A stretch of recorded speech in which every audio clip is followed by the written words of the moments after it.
What's going on, guys? It is Chris Damianaco's game producer of Cash Hunt. Today's August 17th, and we're at the halfway point of August. We're at the tail end of the summer, but that doesn't mean that we can't have still some great summer-like fun with our friends and family right in our backyard. And this is what I'm here to tell you about.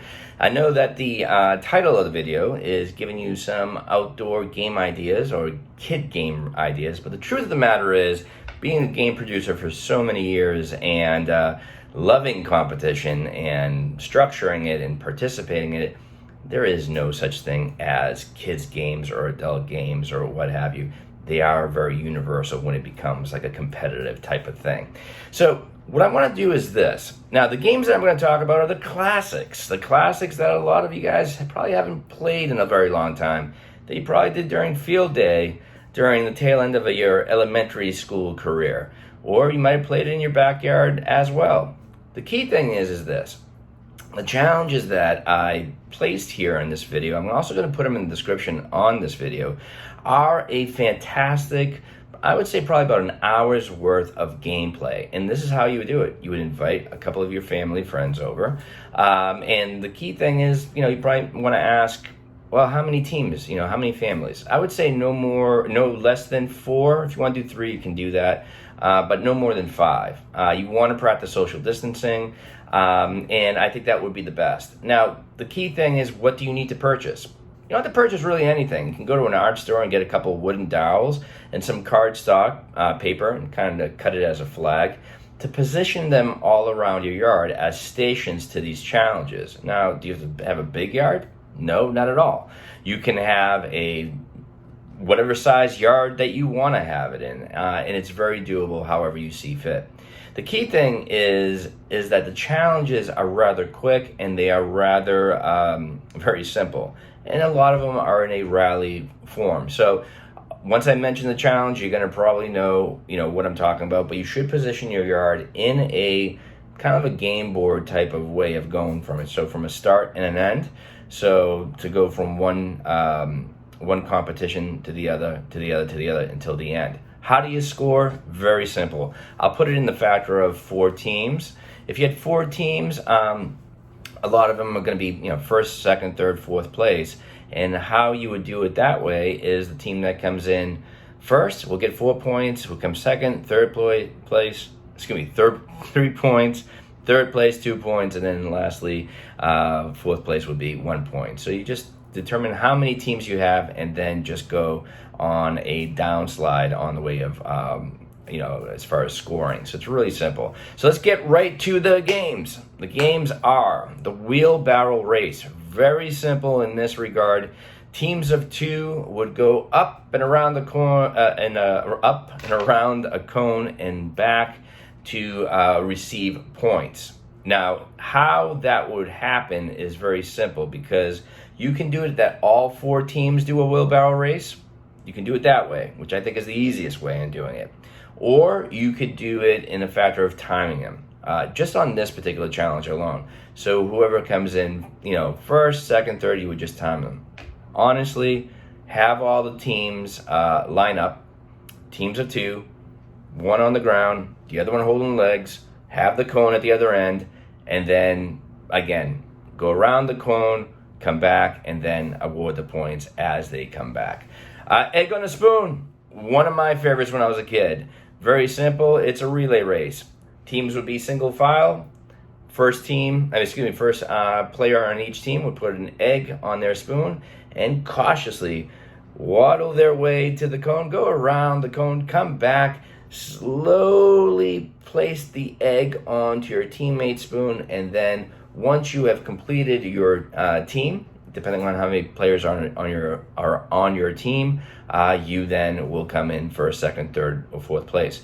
Now, you have to keep, in this case, you have to keep the teams even. So let's just say, for example, in regards to, you have 4 families, and 2 families brought 4 players, and the other 2 brought 5. In this case, you have to, for the teams that have 5 players, you have to eliminate 1 person from it, so it's an even 4 across the board.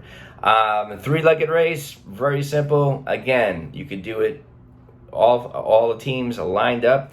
tie kind of like a ribbon around two team members' legs to form the three-legged race, up and around the cone, back, and then of course award the points.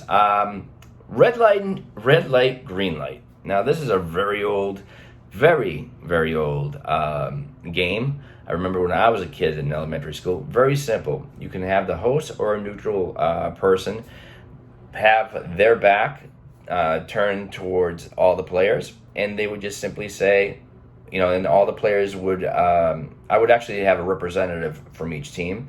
So one person from each team, and then the person would say green light, and they would start making their way to the host.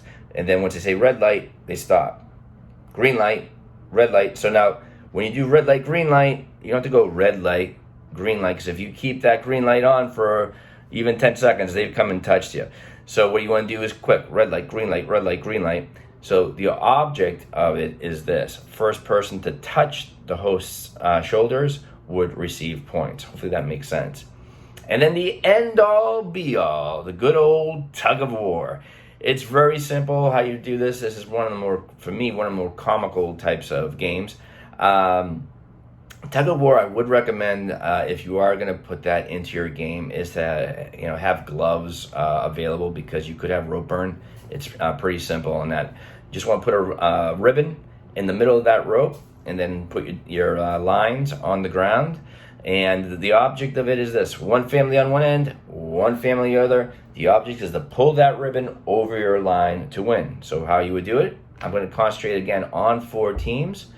The winner of the first Tug of War competition would play the winner of the second Tug of War competition, and then the 2 winners would go up against each other, and then of course you would award a winner again, first, second, third, and fourth.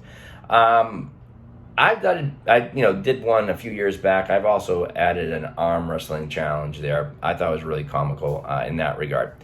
And if you wanted to do this, you could put a little small scavenger hunt as a tail end of it, because all the challenges I just mentioned, you're talking about 45 minutes to an hour easy. If you want to do another hour and do like a real full day of it, you could do a scavenger hunt in your downtown area. The teams would have to go there and just, do a photo scavenger hunt. Nothing, premium, as like a professional scavenger hunt.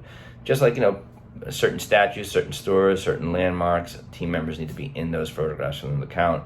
And do your point structures really simple. Statues, 5 points. Locations for physical scenario like a team pyramid or forming a word, 3 points. And then once that is over, so how long would you do a scavenger hunt? I'd say about maybe 45 minutes to an hour tops. Then the teams would come back.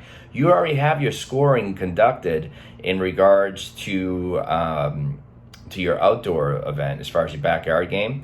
So you have that. You can do that while they're on the scavenger hunt. And then when they come back, you just simply go onto their phone, where they'll be using to do the photo scavenger hunt, and then just count them. And then, hey, put some burgers on the grill, some hot dogs, some Cokes and Sprites and beer and whatever it is, a glass of wine, and it becomes a great conversational piece in the end. So it's something to do, especially with Labor Day coming up. I think Labor Day weekend is always a classic time to play these types of games.